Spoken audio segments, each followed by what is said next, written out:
Warning: the following podcast show that you're about to listen to will include explicit language and content in which you, the members of the audience, may find offensive.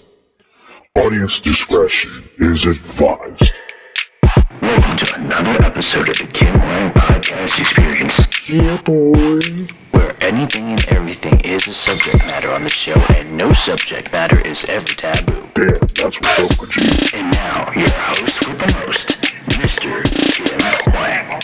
Bro, am I getting paid for this? Yo, what's going on, everybody? How in the world are you? This is your boy Kim Hoang, the Asian sensation. And we're back at it again with another fun-filled episode of the Kim Hoang Podcast Experience. Yep, as we're chilling, we're hanging out. And this time, the Kim Hoang Podcast Experience is on the road, as they say. You know, we are not in our usual studio in Wheaton, Maryland. For those that know it very well, we call it the Prototype Studio. And we're not doing it virtually, but we are here live, recording in an undisclosed location, in the Howard County, Maryland area. So for all intents and purposes, that's all you need to know. It's in Howard County. We'll just say that it's not far from Columbia, Maryland. For those that are hearing this for the first time and you're like, I'm not sure where that is. What is Columbia, Maryland? It's a little bit of a suburbia area not far from Baltimore. So, if you want to go even further, if you want to just say Baltimore area, fine. We're in the Baltimore area. So, I mean, that's for us to know specifically of what's going on and for you to never find out. So that's the deal. I'm actually pretty happy about this one. I'm really happy about this one. I've been looking forward to this one for a while because I actually pitched this idea where I wanted to do kind of like a freestyle episode. There's not going to be like a guest where it's like somebody that's famous or anything of that sort, or they have a creative medium like an actor or a musician or whatever. But I just wanted to do one, shoot it from the hip, have a good time with it, and see what happens. For those that are kind of wondering what that format is all about, if you tune into either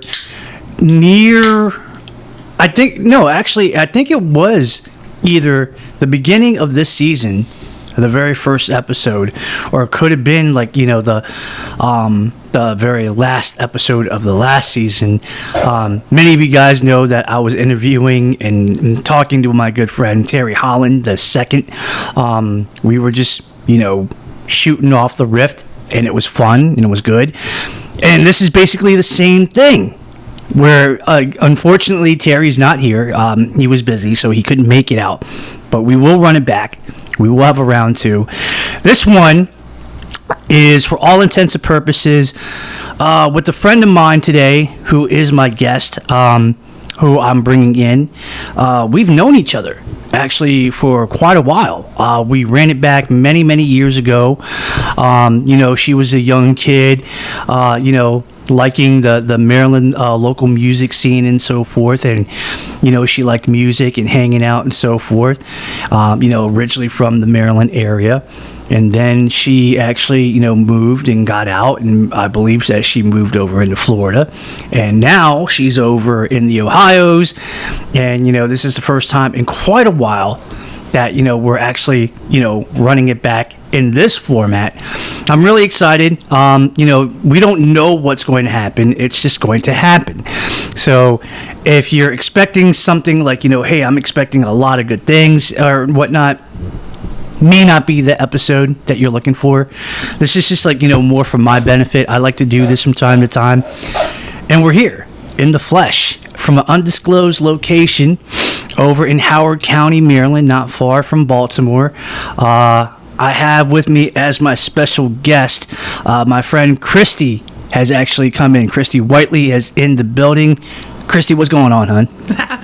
Not much. It's good to be here with the one and only Kim Hoang. Yeah. Yeah. It's good to see you. It's good to see. It's been a while since the last time, and I think the last time I think we either were eating breakfast over at the IHOP, which is not far from where we are, Right. and or I believe we were eating over at Buffalo Wild Wings over at Arundel Mills. Your dad was joining us at that time, Yep. and that was a good moment. Good old Pops. Yeah. How's your pops doing? How's he doing? Good. He's all right. He's has been a little sick, but he's okay. He's getting better. He's getting better. Yeah. Okay, that's what's up. Yeah. But he's pretty much still like his old self, doing what he does and whatnot. Oh yeah. How's Good your guy. How's your mom doing? Great. Great. Yeah, doing good. What has she been up to? Working. Working. That's about it. Working, and she's pretty much a homebody. When does that woman never stop working? I know. She does. She never stops moving. Yeah. So you're actually here. This is actually probably like the one time chance that I'll ever get to catch up with you. Before, this episode was recorded, I actually gifted Kristy with a trash bag full of like old shirts that I used to wear that I can't wear anymore because I got hefty. You know what I mean? So that's what happens. And it was either that I was probably going to do something that I was going to regret, or give it to somebody that I know personally that would appreciate it. And when I told you about this, you're like, dude, yeah, hell yeah, like let me get in on that. All right. I'm stoked. Were you shocked when you saw all of the goodies that came out of that bag? Oh yeah. I'm loving it. It's like a whole new wardrobe. I'm gonna be like strutting it out. Which one was that you looked at that you were like, damn, that's awesome? Like I think that I have to wear that. Oh man. So the Killers Never Died Tupac. That's a badass shirt. I love that one. They're all cool. I don't know. I like them. I got some Davey Suicide in there. A Freudian Slip. That's pretty badass. Mm-hmm. Yeah. Talk about like names or the blast from the past, if you will. Right. Hell yeah.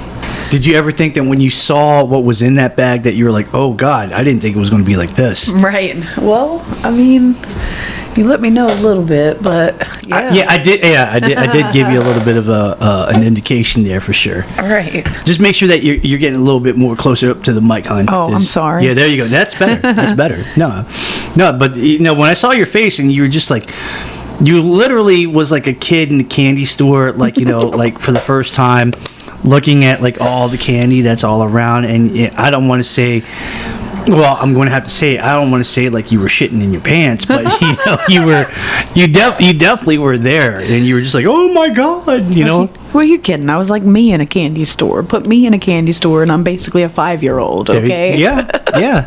Well, because back then it was like there were certain people that would get all the shirts, and some people that just only got like maybe one or two. Right. And I felt like this is like me not only giving back to like people that want like clothes that I don't wear anymore, but it's kind of like when you saw it almost feels like, hey, I'm missing out for a lost time. So I meant to get all this stuff, but right. It just wasn't in the cards at the time. I left all my stuff in Maryland when I moved to Florida, so I didn't have like pictures and notes, and I had signed pictures of GMS and all kinds of stuff. I just don't have it anymore. Now, for those that don't know what GMS stands for, that's Gold Mine Squad. And, for those that do have Apple Music or, Spotify, pump that in there, type that in there and listen to it. There's somebody that you'll probably know. You know what I mean? And I'll just leave it at that. So wait a minute. You moved over to Florida, but why did you leave all your stuff over back in Maryland? Like, what the hell? My intention was to get it, get it. But I wound up splitting up with my boyfriend that was in Maryland, and he had the stuff, and that we didn't keep on good terms, so I have no idea what he did with the stuff or whatever. What do you think possibly happened with all that stuff that was left with him? I have no idea. Do you think that he still has it, or do you think that it's gone? I mean, we are buddies today. Like, we talk today. So, I mean, if he still had it, don't you think he'd be like, hey, I have your stuff? Well, an honest person would. You know what I mean? Like an honest person would just be like, hey, totally forgot, this is your stuff right here. This is for you. If you want it back, you're more than welcome to get it back. Right. And if you are in a position where you're just like, no, I'm good, then yeah, that's fine. That's like, that's no worries after that. It's almost been 20 years, bro. I'm not feeling like that stuff exists anymore. So you think it's probably, dead and gone right now? Dead and gone. Damn. Gone with the wind, buddy. Gone with the wind. That's crazy. So wait a minute. So when did you officially move out of Maryland and moved over to Florida? When was that? Do you remember? 2000. It was after I graduated, so I think it was 2006. 2006. Yeah. Why did the family move out? My parents, they were just tired of Maryland, wanted to change the scenery. My aunt was living down in Okeechobee, Florida, and they went down there, and I stayed up here for a while and wound up following them down after, 6 months to a year or so. And, I don't know, just wanted to be closer to my family, and my brother. My parents and my brother were down there. Okay. Yeah. Okay. Do you have a lot of family still over in that area of Florida? No, my aunt moved to Tennessee. She's up in Tennessee now with my uncle and my cousin and them. So, no, I don't. I have a couple friends down there still. Like, we're Facebook buddies, but, like, nah, that's it. How long were you there over in that side of Florida? Now, say the name of that town again. Okeechobee. Okeechobee. Okay. You know where the big lake is in the middle of Florida? Mm-hmm. That's like Okeechobee. We were on the canal, like on the. Is that like in central Florida? I think it's. I don't know. We have to look at a map, dude. Well, it's the big lake and like the big. It's the big lake. Yeah. The big one. The big, The honking. The honking and monstrosity. Right. So you went over to Okeechobee, Florida. Mm-hmm. You stayed over there for how many years? I was only there for about a year and a half. A year and a half. Met my ex-husband down there, and we had our first kid. And when she was about 8 months old, we came up here to where, well, not here, but Ohio, where he's from. So, just kind of doing the Ohio thing now. What was it like living over in Florida for a little bit? Was it exactly like what you expected, or was it more than what you bargained for? I don't want to be mean, I don't, but like, man, they're different down there. I mean, people are different anywhere that you go. Yeah, like Florida people are different than Maryland people. Maryland people are different than people from Oklahoma. Right. Right. I mean, it's just a different culture. It's like a different state culture and a different vibe. Right, At least I think so. Yeah, totally. Yeah. Totally different vibe. Yeah. It's just, I don't know. It wasn't for me. I wasn't feeling it. What were the pros and cons? Living over down there in the FL. Being close to like Disney, Universal. We were a couple hours from there. Okay. About an hour, 2 hours from the beaches all around. Okay. So that part was cool. I don't know. But you didn't like the hurricanes and all that stuff that come through in Florida? No, I'm good with that. We did have one or two while I was down there. Neighbor's roof flew off. Not the roof, but like the top of the porch. You know what I'm saying? Yeah. Okay. Part of the roof. Yeah. Part of the roof, but not actually the roof. Right. Not the roof. Right. Not the roof. Gotcha. Okay. Yeah. Wow. But I bet like paying that no state tax though was pretty handy. Right. Yeah. No doubt. And now you took the show, you did for about like a year or two, and you decided to move over to Ohio where your ex-husband's family was at. Yeah. What was the final decision? Was it just because he missed his family and he wanted to be up there and he wanted to be somewhere where he kind of was very familiar with it, or did you just say, you know what, we need to have a change and we need to get out of Florida? What was the situation? I mean, really, neither of us really felt like home there. You know what I mean? We're both Northerners. We're both kind of transplants. We're down there for, different reasons with our family. And it was just kind of like, I want to go back up north. And he's like, I want to go back home, And I was like, well, I'd only be about 5 hours away from my home. So it's better than being 17 hours away. Right. So driving anyway. So I was like, well, let's do it. And we came here, and we've been here since 2008. When you actually got to Ohio, where did you settle? It's a small town called Bethesda, another small town called Barnesville. They're about 10 minutes from each other. It's about 30 minutes from Wheeling, West Virginia. So we're on that side of Ohio. See, when I hear the name of Bethesda, the only one that I know is Bethesda, Maryland. Right. Yeah, that's not far from Washington, D.C. No, my Bethesda, I think, has a population of like 1,500, I think.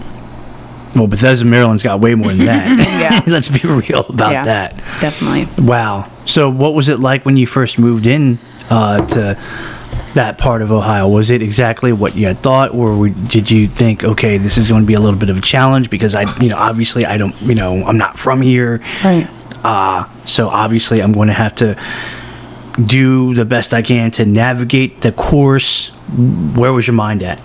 Well, my ex's sister, Angie, my best friend now, she's my best friend. She's been my best friend since then. Okay. She showed me around and, showed me where to go and what to do and just, showed me the ropes. And that helped a lot because, just having somebody there that knows what they're doing, and she's awesome. I mean, she's cool as shit. I love her to death. So works out. Works out? Yeah. You have 4 kids. 4. 4 kids. Taryn's the oldest. Taryn is the oldest. She'll be 17 in June. She was born in Florida. She was born in Florida, yep. Okay. Yep. So we have Taryn. Name the other 3. By oldest to youngest. Okay. Jack is 13. About to be 14 in May. Then we have Chloe. Chloe is 9. She'll be 10 in November. Then we have little old Nova. She'll be 4 in August. Wow. Yeah. 4 girls. Jack identifies as he uses he/him pronouns. So, no. What was Jack's former name? Kaylin. That's right. Yeah. That's right. Is it a challenge to be a parent of a child that is going through that kind of like identity challenge? It is. It's a lot because, I've always considered myself an ally, like, be who you want to be. Like, I'm there for you, any of that. Right. But it's a lot different when you're looking at it and it's your own child. Yeah. Because I think Kaylin is perfect, right? As a parent, you're biased, right? Yeah, of course. And I just think that is an awesome person. But but so I had to come to terms with the fact that I have to put my own feelings aside about that sort of thing and let Jack be who Jack wants to be. And so, it was tough to let go of my little girl because, we're not doing hormones and binding and like things like that just because I kind of feel like I'd rather you get older and do that as an adult. Right. Because right now, Jack is still growing biologically. Right. And to do that at an early age kind of runs a very dangerous risk health-wise. I mean, some people say the opposite because before they go through puberty, it's easier to like change the course of puberty than it is for them to go through puberty and then reverse it. And Jack has felt like this for years. This is not new. But I don't think Jack has any interest in binding and hormones and stuff at this point. But even if he did, I would we'd have to reassess the situation in a few years. When did Jack actually announce verbally that I want to be referred as he, him for the pronouns? I want to say when Jack came to me and said, I'm trans, he was about 10 years old. Really. Oh, wow. I was young, yeah. He knew. He knew who he was. Wanted to be, you know? Were you kind of afraid of hearing that, knowing that, you know, at an early age, you know, kids get picked on, you Right. know? They I mean, you know, they are an open target for anything. And for Jack wanting to reveal the news like he did, maybe you were afraid like that might have set him up for like a disaster, and it might set him up for bad things to come. Yeah, the kids at Jack's school or former school were not very accepting of that, of his identity. I'm actually looking at a boarding school it's a friend school, so it's like with Quaker values there in Ohio, and they have most of their kids are from Uganda. Okay. So it's a boarding school where kids come from all over the country. And my best friend works there as the cook and the art teacher, Elizabeth, not Ange. My other one, Elizabeth, works there as a cook and an art teacher.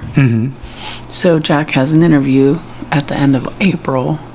They're very accepting. They use his pronouns. They, you know, want him to be who he wants to be. Yeah. It's a very neat school. They have their own huge campus with their own farms. They butcher their own animals. They raise their own whatever. You know, they do it all. Right. It's really cool. It's a really neat little thing. But knowing that you are now, that you're a parent with 4 kids, 3 daughters and 1 son, it definitely comes at a very big challenge, because, you know, you had kids, like, you know, very early on in life. Yeah, 19. I was 19 when I had Taryn. Yeah. And now it's like, you know, life now, it's like, okay, you know, at the age where I'm at now, you know, a lot of people are starting to have, you know, kids at that age, but, you know, you started early. Did you feel like having kids early? Did you feel like, okay, I'm ready, this was written that I was going to have kids at an early age, let's do it? Or were you like, you know, did you have some reservations? I knew very early on that I wanted to be a mother. Like, I've always just wanted to be a good wife and a good mom. That's just been my goal, because from watching my own mom, be a good wife. Right. You know what I mean? It's just been, it was like people want to be, I mean, I had career goals and stuff too. Yeah. But that was like a thing. So, I mean, Taryn was a surprise. We weren't planning on it, but It just kind of happened. right, Yeah. totally. She just kind of busted into the world on us. So, I don't know what I was going to say. I don't know what we were going at. Well, that Taryn was a little bit of a surprise, Yeah. but, you know, I think that what you were going to say was like I think you accepted it. Right. Yeah. And I think that, you know, he had accepted it. Oh, yeah. Yeah. Yeah, we definitely, you know, once we found out about it, we were like, obviously, we're going to be parents. We're going to do the thing. Right. You're going to do what you got to do. Yeah. Were you nervous at all? Oh, yeah. Yeah. Yeah, it's scary bringing another human into the world. And I guess, like, being 19, you know, you don't really have think the about that. Yeah, you don't have the wherewithal to think that forward. Like, you know, like, this is not just a baby, this is a human. This is a whole ass person. Right. No, I get that. You know what I mean? Yeah, Like, for sure. and then they grow, and they grow so fast. And then, I mean, she's driving. Like, I mean, she doesn't have her license yet. We're doing the permit thing. But, like, oh. But she's like driving and training. She's a DIT. Yeah. Okay. Do you think that you were more nervous then, starting out to be a mom at a young age, or are you more nervous now at your seasoned age when it comes to being a mom?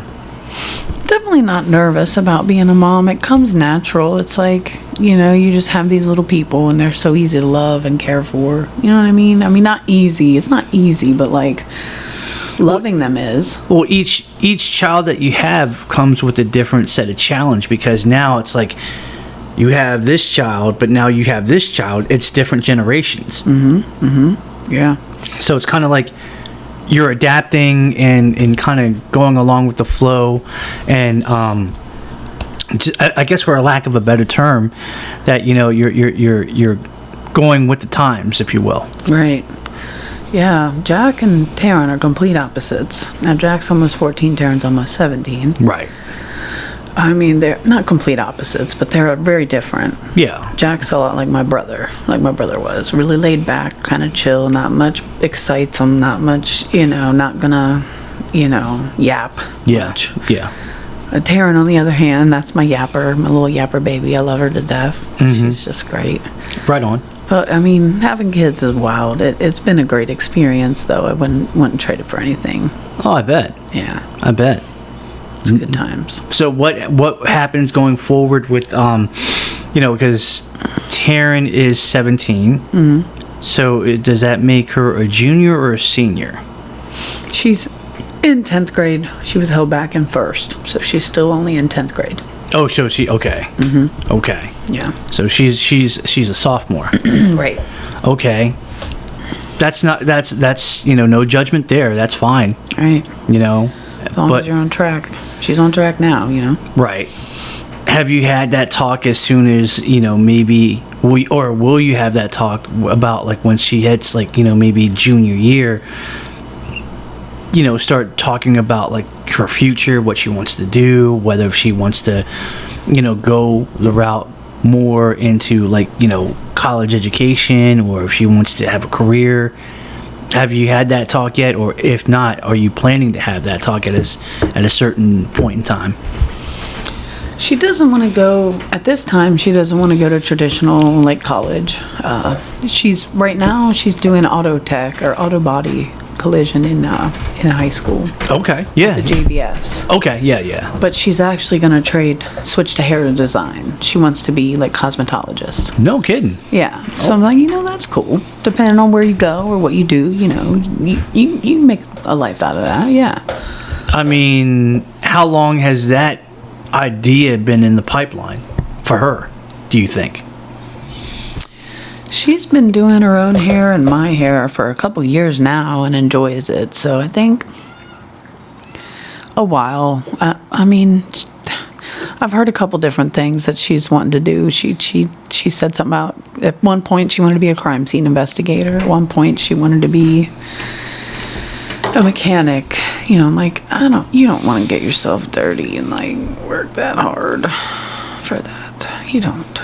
I mean, being a mechanic, that means you don't have to worry about anybody else fixing your car, or right. You can have like access to like discounts on parts because you are a mechanic. Now, I'm not discrediting. It's a good skill. It is a good skill to have for sure. And I would like her to be able to know how to do more things versus like me. Right. But as a career, like, I don't know. Her dad did it for a while. He hated it. Drove him nuts. It's not easy. It's not working on car. I mean, I've seen it firsthand. It's just something always comes up and goes wrong, and it's like, ugh. And then you're covered in like oil, and you're gross, and you're sweaty, and then you're like hunched over the hood, and like it's just not a good time. Like, especially, I don't know. It's not a good time. That's fair. That's fair. Some people enjoy it, I guess, but not me. Gotcha. So let's switch gears a little bit. Yeah. Now you find yourself in a position now that you are now as they say in the business, a divorcee. Yeah, well, I mean, it's not official yet or nothing, but yeah, we're separated. We are legally separated. We're officially separated. Yeah, I'm doing good though. I'm having a good time. Do you think it's going to eventually lead down to that path? Oh yeah, we're done. We're divorcing for sure. If you don't mind me asking, what had happened? Was it just something that you guys were in separate, like, points in your life, and those points were not connecting the lines, and you guys kind of figured out this is probably for the best? Was it him? Was it you? What happened? I made the decision to leave. We just didn't get along. We're very different. We're different people. And it was like, for a long time, we were trying to force something that wasn't ever going to be not what I wanted it to be, anyway. Because I grew up, I had a home full of love, and Right. my parents loved each other. Right. Never saw them argue. It was great. Fine and dandy. Right. Then it was the opposite for him. I see. Yeah. Was it like, let me just put it to you like this. I mean, was this thing like brewing for like a long time? Or was it a thing where it was just kind of sudden and you were trying to engineer a way to kind of fix the situation? Or did you just knew, man, this is beyond repair? It's a strange thing because when I was pregnant, or before Nova was born, we had made a mutual decision to have a fourth child, right? We were getting along, everything was cool. It was all good, right? Something just changed. I don't know. I don't want to get into too much detail or blame anybody or anything, because I had my responsibility and my role in it as well, but like, it's just like, I don't know how to say it without bashing somebody. Like, it's just, I think it's the best you just let it out. I mean, you know how people have unresolved mental health issues and they don't go get help for that. They don't go care for themselves with therapy or with medication. Right. He had a lot of that going on, because, you don't get abused your whole childhood and then just you snap out of it. Yeah. It's just not something. Yeah. Right. Which he's a good father. He's not abusive to the kids or anything like that, like he was. You know what I mean? But like, him and I we couldn't see eye to eye on a lot of things, and it's just, we were too different. I mean, it was a long time brewing. It really was. You said that, but I didn't answer it. I mean, it was like, I don't know.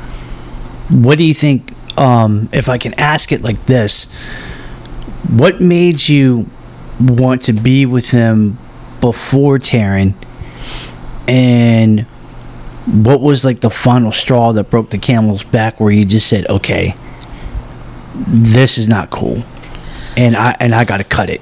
I can't even talk about the straw that broke the camel's back. I'll have to tell you that later. We'll have to have that conversation in private. Okay. But what I liked about him at first was a facade. It wasn't really him. Okay. So we were together maybe 2.5 months when I found out I was pregnant with Taryn.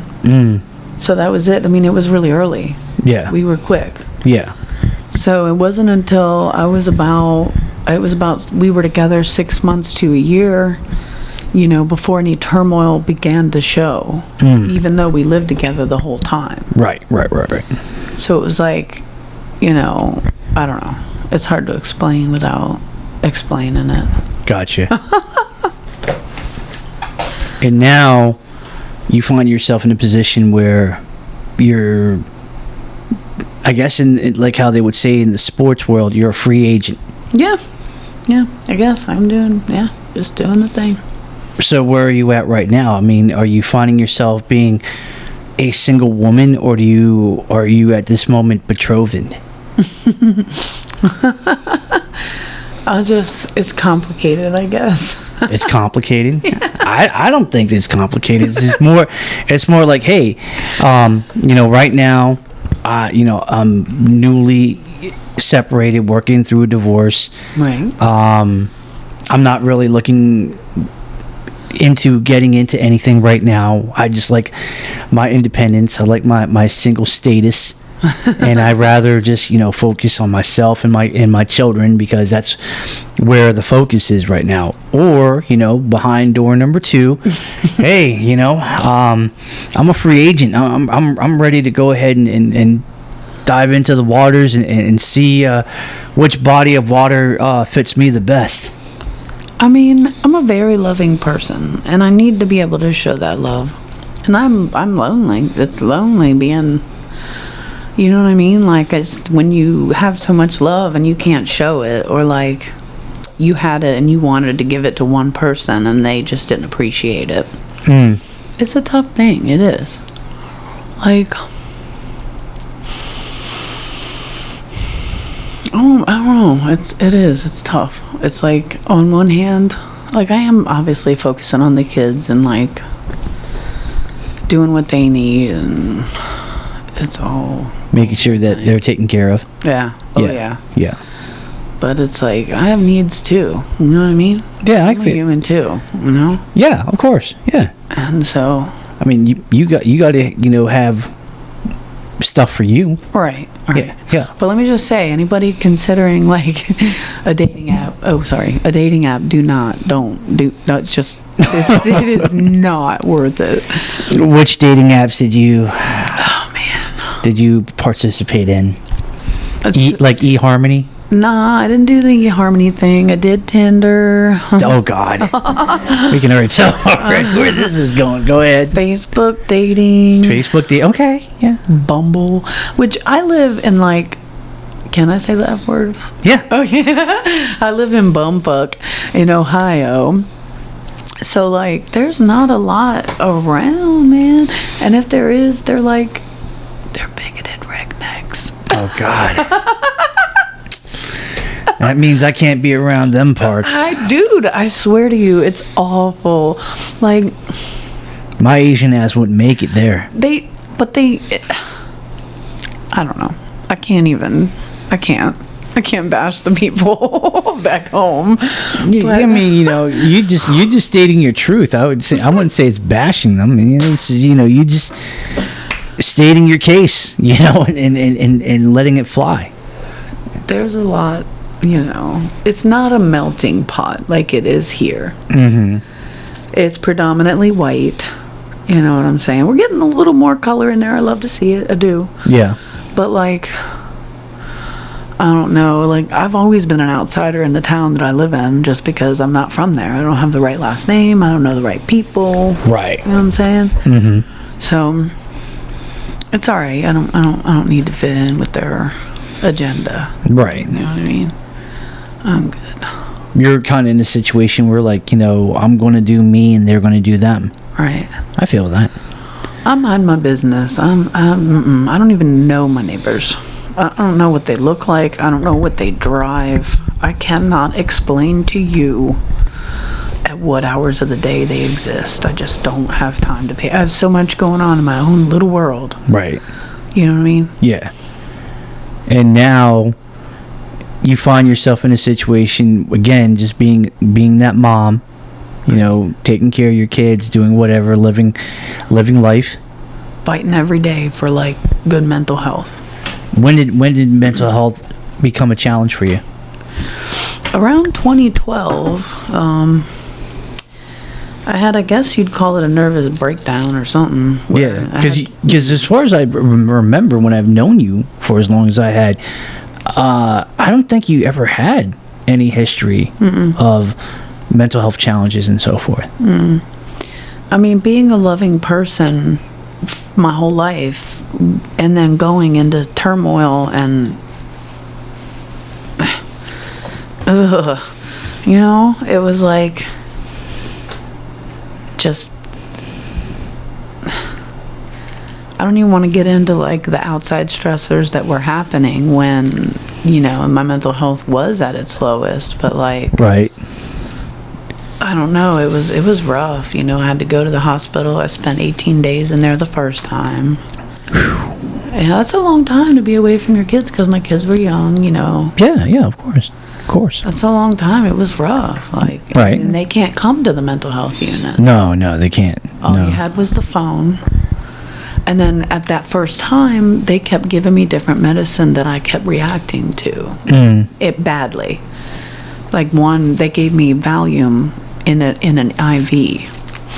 And I remember being trapped in my own body. I couldn't move. I couldn't speak. I couldn't walk down the hallway. I couldn't do anything. Like, my ex is on the phone with me talking to me about, like, my insurance card and whatever. And I just remember, like, zoning out in the mirror. Like, I couldn't say words. And, you know, it was whatever they were. Because, unfortunately, their hospital was designed to, like I needed sleep and I needed to eat properly because I hadn't slept in 5 days. And it had been months where I was like, I'd prepare food for the kids were fine, I'd feed them, but like I just didn't have any desire to eat or feed myself. I didn't have an appetite, and when I did, I'd drink like milk or eat like a snacky cake or something just to make that feeling go away. It was an eating disorder. Yeah. It was. Okay. It was. And it didn't have anything to do with like body dysmorphia or anything like that. Like, it wasn't like I wasn't disliking my body and doing it on purpose. Right. It was just like I just couldn't be bothered to, you know, you don't take care of yourself when you're depressed. No. You know, it was undiagnosed postpartum depression. Right. And it just got worse and worse and worse, you know. And, you know, luckily these days I found, I took this cheek swab test called the Gene Site. And it's like, it tells you what kind of mental health medications jive with like your DNA. So like which ones will break down in your system and actually work for you, and which ones might have adverse reactions. Right. So it's like a red, green, yellow sort of gauging whatever. Right. So you got different lists. If it's on the green list, you know, for the most part, you're good to take it. If it's on the yellow, you got to use it as directed. Kind of caution, whatever. Yeah. If it's red, you don't want to use it. It's not going to jive. So anyway, so I finally found a couple medications that help out, and you know, I don't know. It's tough. It's been a tough journey, though. What were the diagnoses that you were diagnosed with? Yes, so I have bipolar 1. I actually have, so there's bipolar 1, and then there's bipolar 1 with mania, which is what it was at first, when you get manic. Right.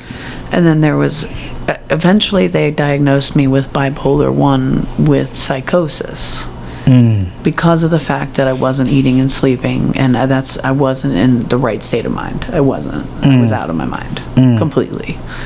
It was very scary. It was, I mean, I was thinking things that weren't true. Things that now, like, I'm not even going to tell you any of the things that I was thinking because it's all ridiculous and, like, embarrassing. You know what I mean? So, anyway, so the first time I went to the hospital, it didn't seem like they helped me. It was almost like they were against me. And it was really weird. Like, I don't even know how to explain it, but I mean, I don't know. They just wanted to pump me full of drugs and shut me up. You know what I mean? Yeah. You know? I hear that. But I eventually did, because I had to go to the hospital, I think 4 or 5 times. And it was every year. Like, they were concerned that I would have some type of brain damage that would resurface every year. Because it kept happening at the same time every year. But, you know, I'd take this medicine where I'm eating and I'm sleeping, and I make sure that even if I don't want to eat, or I don't, you know what I mean? I just make sure to take care of myself. Like, I'm conscious about it. Yeah. Because I'm not going back there. Like, I'm just never doing that again. Yeah, you don't want to go back down that rabbit hole. What, are you still under medication right now? Yeah. Take 2 medications every day. Are you comfortable in saying what kind of medications they are, or would you rather keep that private? I don't care. I take Vraylar and Prestique. Okay. I just added the Prestique a little bit ago because, I don't know, I kind of thought, like, once we separated and some of the outside stressors were gone, that anger, because, like, naturally I'm not an angry person. I'm not. No. But no, not at all. I have been not lately, but like before I started this other medication. Yeah. And my lady that prescribes the meds for me, has been trying to get me to add something along with the Vraylar for years. I mean, she's been trying to talk me into it forever. And I was terrified because, like, I took a medication and it caused, like, severe violent rage. severe violent rage. And I don't have time for that. I don't have time to be at the hospital. I got a job. I got 4 kids. I have a life. Like, I just don't have time for an adverse reaction to medication again. Right. You got to work. Right. I got shit to do. I got a life. Yeah. So I was just terrified. And she's like, listen, it's on your Great Gene site. You know, there's minimal side effects with it. I just don't feel like it's going to do that to you. You know, just try it out. Right. And I did, and it's been, I don't know, a little over a month that I've been on the second med. Okay. It's not too bad. I like it. I mean, I still have to do some work on, like, patients and just different things, but, you know, when you get mad, sometimes you feel like red hot. You can feel it. You know what I mean? Like, it's just, you're just like, ugh. Like, it's there internally. Right. Yeah. Well, that would happen over, like, minor things, like losing my vape. Oh, that damn vape escapes me all the time. Oops. But, like, yeah, I know, right? The fucking thing, I need, like, a leash on it. So, like, minor things, you know, just I need red to hot crazy mad, glue that bitch you know? right on my arm. I'm telling you, I need to. It's not even funny, both of them. But, so, I don't know. So, it's better now. You know, anybody that's listening, you know, I recently lost one of my real good friends to suicide. You know what I'm saying? Like, Sorry to hear that. Yeah, buddy. It's been a rough year. Coming up on a year in May. Like, if anybody is on the fence about, like, getting help, or, like, you're worried about being judged, or just anything in regards to mental health or mental health medication, like, I'm here to tell you, like, don't live your life and be miserable. Like, just don't. I've seen people do it. They just rot. And it's like, why would you want that? I mean, I guess sometimes it's not a choice.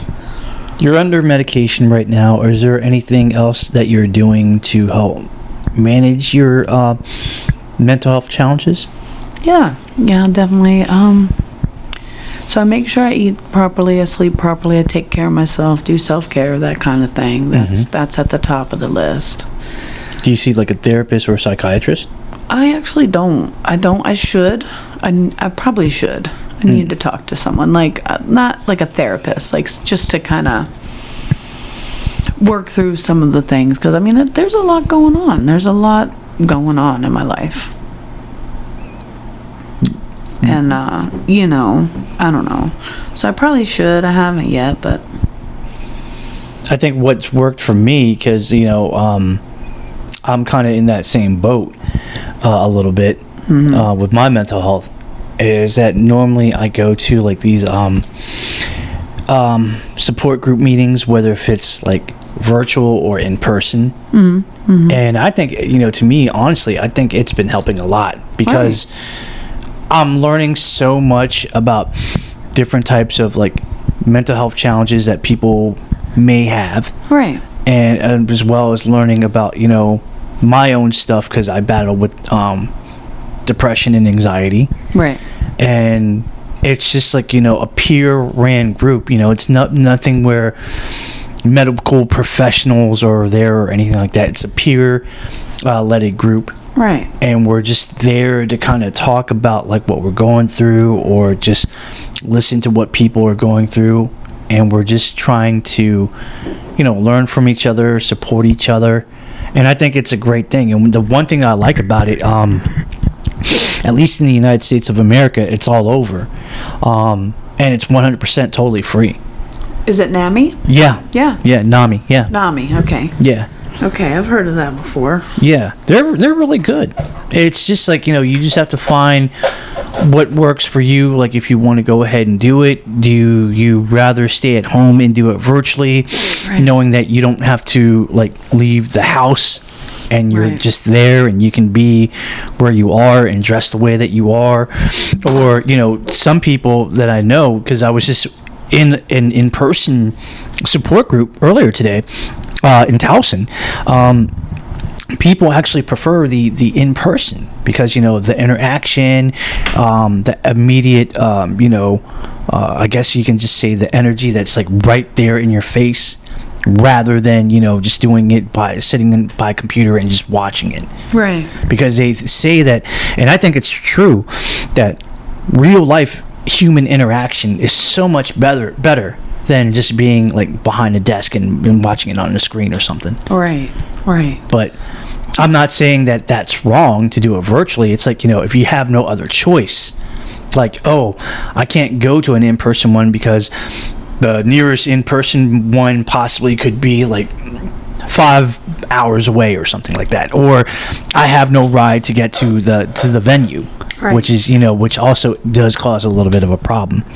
So yeah, I mean, I like that. I mean, would that be something that you would kind of like say, maybe I might give it a shot? Right.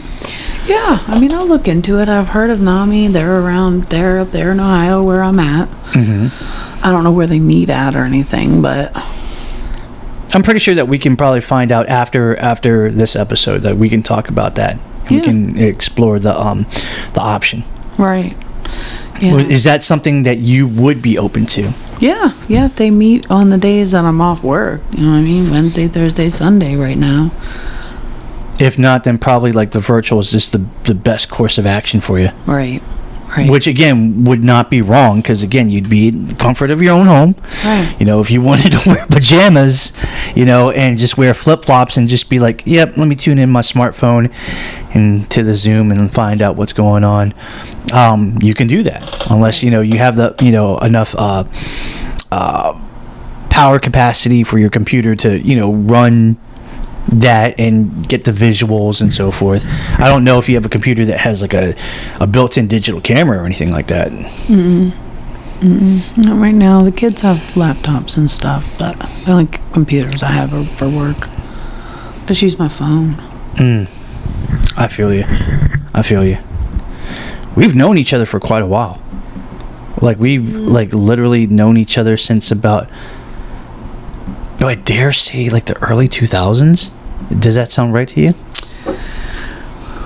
I was driving because I was taking me and my ex-boyfriend to concerts and shit every weekend. That's how we met Asian Sensation. So I was about 16. Right? So that's been about 20 years, bro. Right on. Do we think that it's probably like 2000 and... I feel like it's 2002, 2003, right? Something like that, yeah. Yeah. It's been a while, dude. Because we met through... we bumped into each other a lot through the Maryland local music scenes. Yeah. Hell yeah. One of them in particular, Goldmine Squad. Goldmine Squad. Yeah.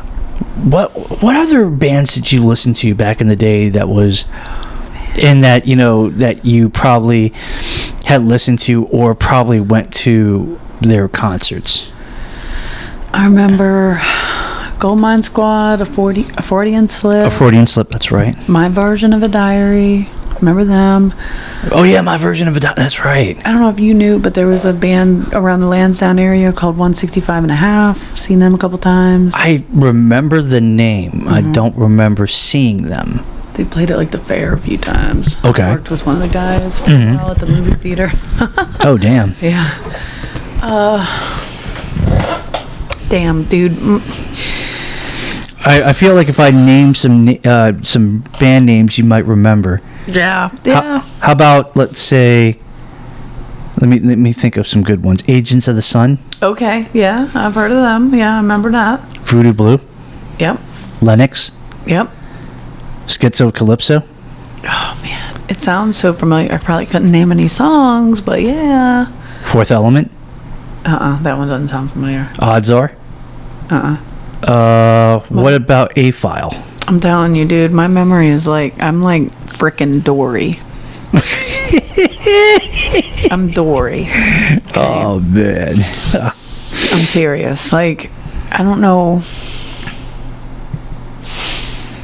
Because, like, I remember being a kid, and I remember things about being a kid, and, like, just different events and different things.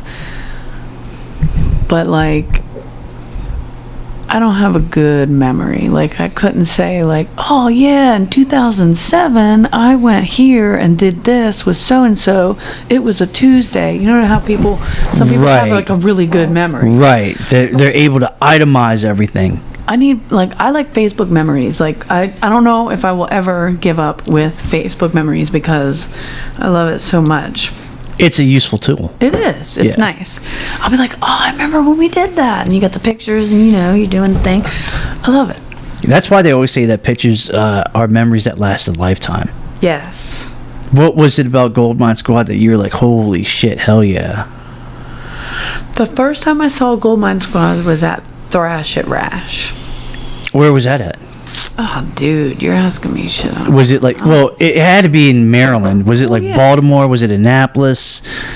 I feel it around Baltimore. Okay. Well, what was Rash? Isn't that the name of like the venue? I mean, I don't know. I always thought that Thrash and Rash was like a skateboarding event. I mean, it was, but they had bands and like the Marines were there with like a friggin' course. They had a Red Bull stand. And, like 98 Rock was there. Okay. It was pretty cool. That's the first place I ever saw them. Got them to sign my little picture. I don't know, man. I just had a good time. And there's a video of that show, Thrash at Rash. And I feel like that was in Baltimore. It probably was. I feel like it was like kind of like near the Inner Harbor-ish, but like kind of separate, like from like, that specific area. All right. Like it was like at a park near the Inner Harbor. I wish my memory was good enough to like tell you. To really, yeah. No, it's been ages, man. Yeah. Holy crap. Yeah. What was it about Goldmine Squad that you were like, holy shit, this is a real good band? I don't know. I just like their songs, man. They jammed out, and like. Was it their songs or was it their personality? I mean, it was both. It was both. Like Dave splitting the crowd, man. I've never experienced anything like that. Yeah. It was like the coolest thing ever. Yeah. Love it. So like, I don't know. It's just you're young, you're having a good time. They played all the time. Like it was just like, man, we need to go. And like, I'm a shy person. Like I ultimately think that every person that I've ever met is cooler than me. Yeah. You ever had that kind of complex? Yeah, for sure. Yeah. I mean, who hasn't? Who hasn't? I didn't even get really close to the guys or anything because, for one, I don't know. Did you feel like you weren't worthy? No, I don't. Not that I'm not worthy. Just like I don't know. It's just like I said, everybody's cooler than me. Wow. I don't feel that way so much anymore. Like Do you remember like what album or what bunch of songs you remember that you first listened to them for the first time? I think the first song I heard was Butterface. Okay. Yeah. I'll go deep. There was like a song called Kings of the Game. I remember that. That was an interesting song, but I thought it was a good it was a all right that was an all right song. All right. And then there was like a song called James. That's before my time, dude. Okay. And then there was like two versions, the original version of Survival of the Richest. Until like later on they did like a remake of that. Yeah. Right. Because I remember back then when I saw Goldmine Squad, they were a 4-man piece. And later on they were a 5-man crew. They had Brandon, who went by the name Brando, who was the bassist at the time. He was like the bassist for the band Peach. Yeah. Yeah. And then later on, Brandon did his own thing with American Diary, and then in came Danny Mays, who took over took over as bassist for Goldmine Squad. Right. And then that's when they had they definitely had the I guess it was like I don't know if it was their sophomore album or whatnot. Matter of fact, this is what I'm going to do, because I have what they call an iPhone, and I know for a fact that I have this album here on my iPhone, because I play it like religiously, like at least maybe once a week. And I'm looking at it right now. Hold on, ladies and gentlemen, because we're going to go into it, because this is like literally like music history 101 right here. It was for the Plague of Popularity album. Yeah, that was in 2004. That's when Danny Mays, got into there, because there was Survival of the Richest. There was One Last Chance to Fail. There was the B-Sides collection that I guess you could say, set it off. Right. But the Plague of Popularity was the one that really, I think, took the guys into like even bigger and astronomical heights. That was like Remember that one? Yeah. It was a good CD. That was a good CD, and especially with you remember the single "Flying South Alone"? Dude. Fuck yeah, I still jam to that shit. That's on my it pops up on my Spotify. Like, it's cool. Yeah. Yeah, I'm down with it. What did you think when they actually changed their name from Goldmine Squad to Havoc in Hollywood?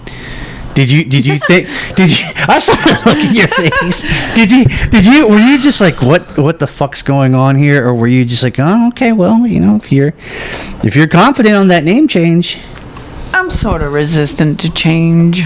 I'm old school, man. I didn't think there was a reason to change it, but it's not my deal, So Right. It just was. That's just what it is. Right. Yeah, I was still a fan. I still rock with it. It's cool. But it was just more different musically, and it was just a different type of presentation than what we were used to when we were like Goldmine Squad. Now it's Havoc in Hollywood. Right. Yeah. Did you feel like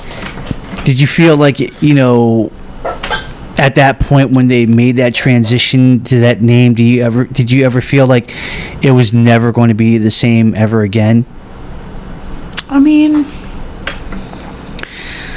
bands evolve. Like, they have to evolve. You know what I mean? Yeah. Like, you can't just sound the same for every damn album. Yeah. Or whatever. Right. So I don't know. I don't know what I expected or whatever. I don't know. What was your reaction? Let me restate this. What were your reactions when you found out and they made an announcement? Because they used to do a thing where like they had a thing on. I don't even think it was on. What was it? Not Facebook. It was MySpace. MySpace. They would always have a thing on MySpace, and they would always drop like announcements and stuff like that. What was your reaction when you possibly had found out that this was it, and after this they're no longer going to be a band anymore? I mean, I was bummed, you know what I mean? Because that was a significant part of my teenage years. Right. Going to concerts almost every damn weekend, bro. Yeah. Having a blast, you know what I mean? Just having a ball. And you got $20 in your pocket. It didn't even matter, though. Yeah. It didn't even matter. Yeah. You're just having fun. Yeah. I mean, those days, I mean, it was like... It's like dead and gone now. Yeah. Yeah. Yeah. I miss those days, though. A lot of people could deal without going back to their teenage years or whatever. I would love to go back.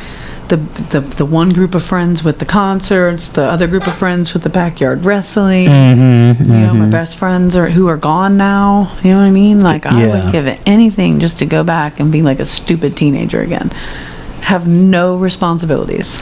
Do you remember which music venues that you went to go to? Two of them. Yeah. Let me name a few just to. Did you ever go to Paisanos? I had heard of Paisanos, but I had never been there. Didn't they close? I think they had closed. Probably, yeah. Prior to me. Later on, it became an all-you-can-eat Chinese buffet restaurant. Right. Did you ever go to London Town Hall in Edgewater? Doesn't sound familiar, but it doesn't mean it didn't happen. Knights of Pythias. Yeah. Mm-hmm. Okay. I said it wrong. I thought it was Pythias. But yeah. Did you ever go to Fletcher's? Mm-hmm. Did you ever go to Wrecker Theater? Wrecker, absolutely. Okay. Did you ever go to... I'm trying to name some stuff here. Like, I'm really trying to. Did you ever go to Woods in Severna Park? No, it doesn't sound familiar. It was I like... might have. It was in Severna Park. It was at a church. Yeah, okay. A church. Yeah. Probably. Yeah. Probably. What was the church called? Woods. Oh. Yeah. I mean, like not far from B&A Boulevard. You know what I mean? Okay. I just, dude, I don't know what you're talking about, but all right. I know about the church, but I don't know about, you can't name boulevards and expect me to know what the hell you're talking about. I have no idea. I think certain ones you remember by name. Yeah. And then certain ones you're like, I vaguely remember that. Do you want to hear about the most interesting Gold Mine Squad concert I've ever been to? Yes, please. All right. So years ago, and now you probably know her. I don't know what her first name is, but there was a girl that had a birthday party years ago. Mm-hmm. Okay. Hostetter was her last name. Oh, the Hostetters. Hostetters, okay. Yeah. Hostetter, whatever. All right. So, at the last minute, they announced that show they opened that show to the public. Yeah. At like, I don't even know how long it was before the show was to start. So I had no idea that Hostetter was somebody's last name. Yeah. We thought it was a fucking venue. No. Okay. We're a bunch of dumbass kids, right? It was me and Heather. I just saw my best friend Heather. Mm-hmm. And my boyfriend at the time was in Texas, but we were hanging out with his best friend Josh. Okay. So it was me and Heather and Josh. My car, I'm driving, whatever. We printed out MapQuest directions. Bunch of dumbass kids don't even know how to use a fucking map. Oh, shit. So we're driving along, doobie-doo. We're looking for a road called Dalrymple Road. Mm-hmm. The fuck is a Dalrymple, first of all? It just cracked us clean up the name of the road. So we're driving along. We do not see Dalrymple Road. We're just like, what the fuck? And you would think it has like, it tells you the miles, right? It tells you the mileage. Right, yeah. We at this many miles, you should be at this section of your destination. We drove clear to the end of Maryland. Like, we got to water at Solomon's Island. No. We did. We drove clear there. And then, because we kept stopping and asking, like, hey, you know where Hostetters is? It's like a venue for concerts. We were, like, trying to find our way. And everybody's like, we don't know what you're talking about. So we whip around. We reach water. We're at the end of Solomon's Island. Bunch of dumbass teenagers. We turn around the car. And eventually, we see Dalrymple Road.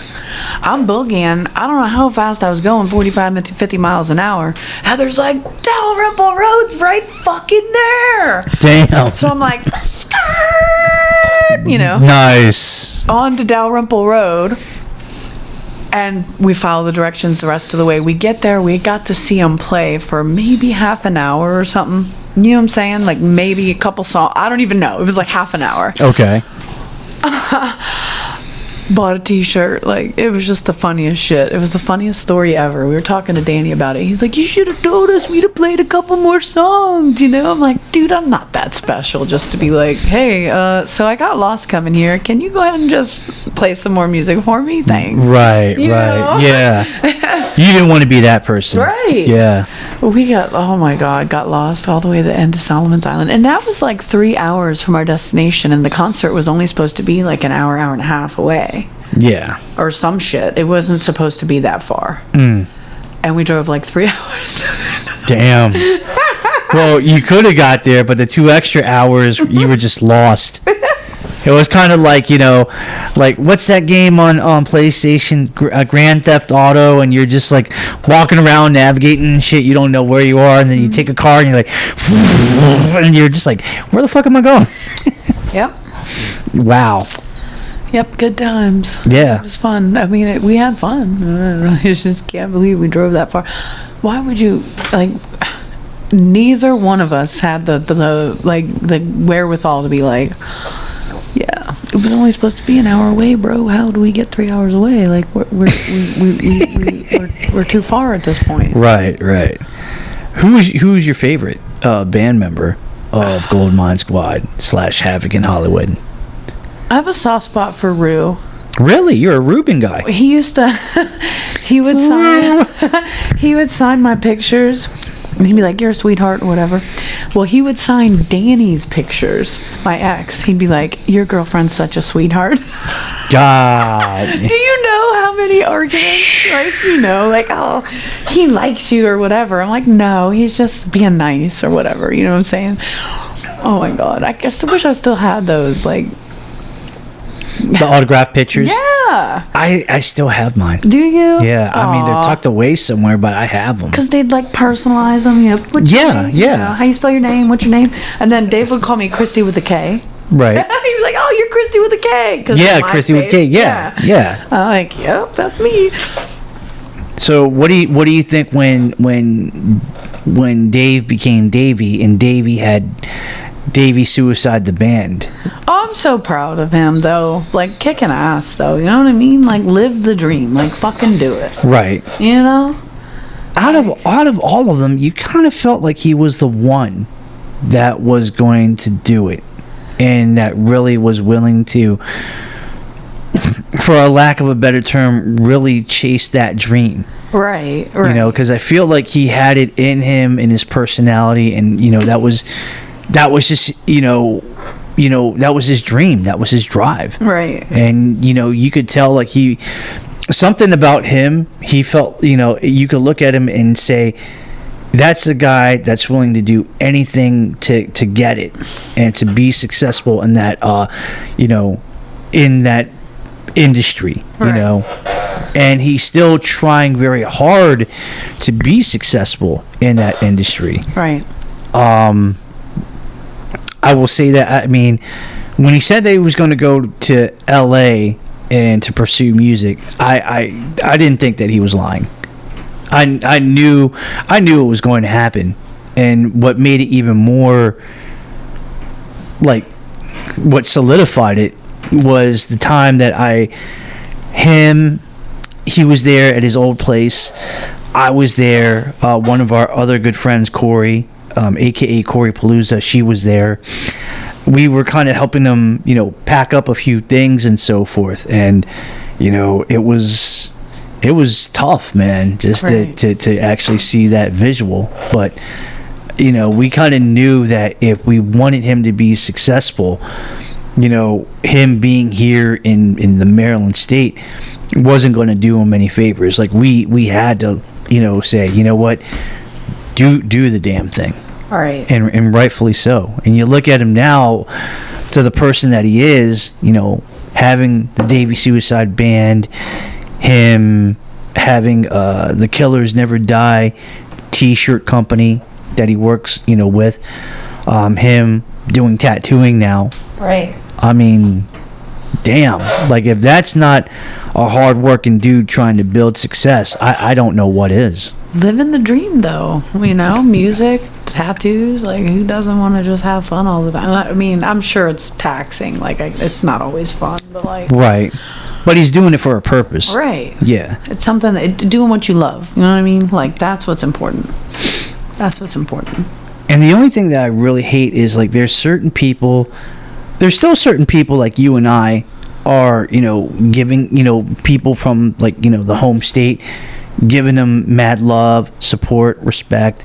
And it's good because it feels like when you give that to a person, they feel like, wow, it makes it a lot easier to know I'm doing this for a reason.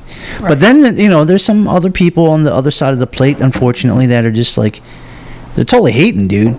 Like, it's like, I don't know. They just don't like the idea. They think that maybe he may not get far with it. You know what I mean? Ah, man. Whatever. Doesn't matter how far you get. He's got a fan base, got a beautiful family. You know what I mean? Living the dream, though. Yeah. That's it. I feel you. That's it. I mean, I'm sure, you want to reach a certain point of stardom or whatever, but, like, Not that he doesn't deserve it, because he does. Yeah. You know. If he was here right now, what would you say to him?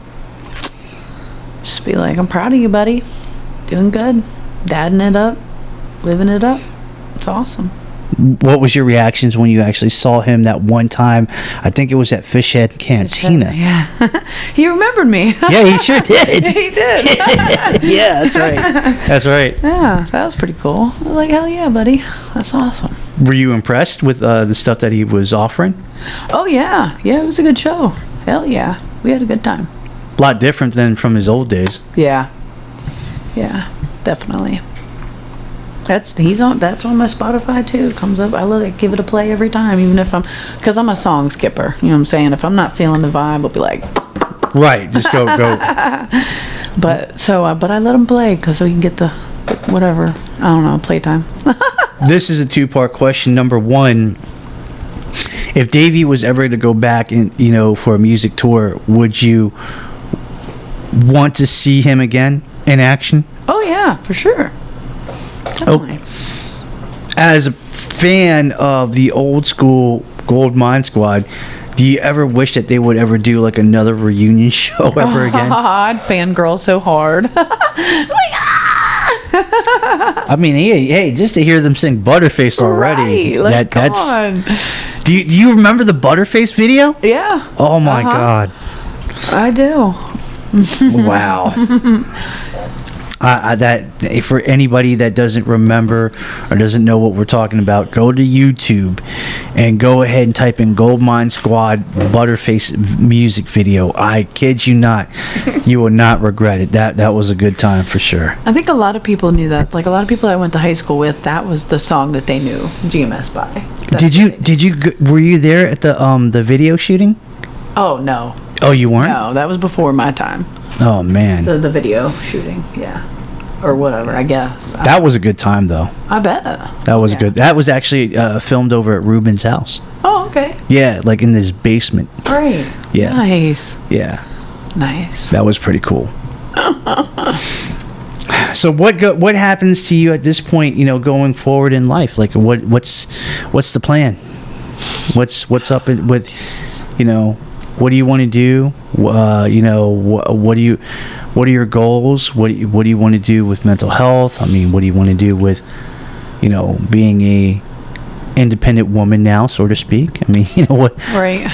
What's on the menu? I want to keep working on my piece, and that of my children. You know what I mean? Mm-hmm. You just want to raise decent people and help them succeed in their own way. The way that works for them. Right.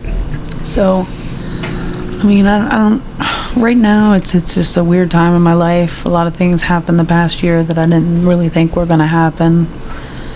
It's been really tough. So like, I'm pretty much taking it one day at a time these days. Gotcha. Survive the day, bro. I know that's right. I know that's right. That's as real as it gets. Right. Well, I definitely say that we probably talked a little bit more than I thought that we would have and went to different areas that I didn't think that we were going to go. Right. But this was fun. Yeah. This was nice. fun. I just wish that since you're in town, I wish that the stay would have been a little bit more extended, but you got to hightail it. I know. I'll be back soon, though. I ain't gonna be that long before my next visit, because it's just... any time is a good time to come home. Yeah, for sure. No, absolutely. But it's a little bit different because, you have kids. Right. And, it almost feels like, certain ones can make it and some of them can't. And you don't want to pick one over the other because you want them to be all inclusive. But it's hard during this time because, during this time right now while we're recording it, we're now in April. If it was like June, I think it probably would have been a better bet. But that's just, I don't know. That's just my opinion. That's the way that I'm thinking about it. Right. Yeah. Well, good, buddy. Thanks for having me. Appreciate it. It's been a good time. Yeah. Glad to see you. No, it's great. I'm glad that we got a chance to, hang out and kick it in this way, just doing something fun and creative and just hanging out, I know that you got some stuff that you got to do later on, which I'm kind of like shooting myself in the foot, because if you weren't doing anything, I already had something mapped out already. It would have been good. Like, it really would have been good. And it wouldn't have been far from where we are actually either. There'll be next time. I'll let you take the reins next time I come to town. Yeah, no doubt. Yeah, it'll be cool. Nice. Well, ladies and gentlemen, that is going to be it. We are about to wrap it up. It is a good time, and as always, I am very happy to, make content and do some content. This was a little bit different because, like I said, we didn't really know what we were going to do. We were just going to free ball it and free ball it. It was going to be freestyle, but it was good. It was really good, and I'm really glad. Real quick for the closing show notes, because I know that we probably don't have a lot of time, so I'm just going to go ahead and say it. Please like and subscribe to the Kim Hoang Podcast Experience on all the podcasts, or first off, on all of the social media platforms. We are on Facebook, so you can look us up under the search box, the Kim Hoang Podcast Experience. Follow it. We really do appreciate it. We are also on Instagram and on Twitter, now known as X. Follow us under the tag name at TKHPC Experience, all in one word, lowercase letters. Follow us and we'll follow you back. We are now on 6 podcasting platforms. Please like and subscribe to our podcast on all of them. We are on Spotify, Apple Podcasts. We are on Amazon Music. We are on YouTube Music. We are on Audible, which is a podcasting platform and an audiobook platform. And if you want to actually take an advantage of a great offer, there is a free trial membership for 1 week, and you can go ahead and check it out and see what Audible has to offer. Audible is powered by Amazon, and if you like it and you think it's good, go ahead and keep the subscription, and you get to pay $15 a month for the subscription. And if for some weird reason it's not to your liking, it's not up to your expectations, you can go ahead and cancel it, and then there will be no financial obligation. And last but not least, we are actually part of the iHeartRadio family. Believe it or not, yes, it's good. It's awesome. So please do us a favor, like and subscribe to the podcast on all the platforms. Please tell everyone that you know about our podcast, and sharing it on your social media platforms like Facebook or Instagram or Twitter, now known as X.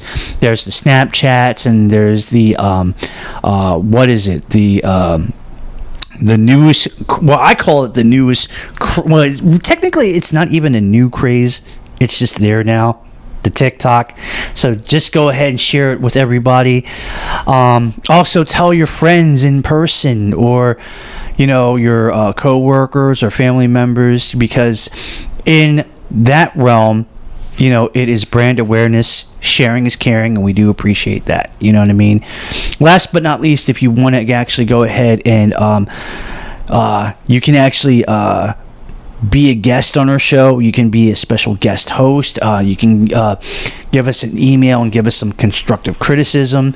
You can give us an email and actually send us a question for our Q&A forum that we usually do on my solo episodes. You can do that.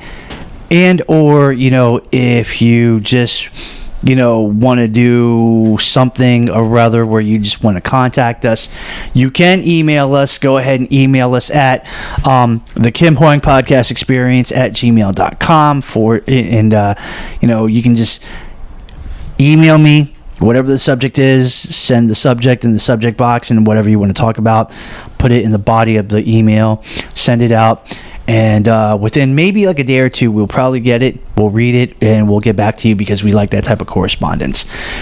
So that's all the time that we got, guys. Again, thank you so much for the love and support. I do appreciate that. Just remember that this podcast is just not my podcast. It's your podcast too. You know what I mean? And as long as, you still love and support me, and you still want me to keep running it and doing it. I will do it until the wheels fall off, until literally I got nothing left in my body to do it. You know what I mean?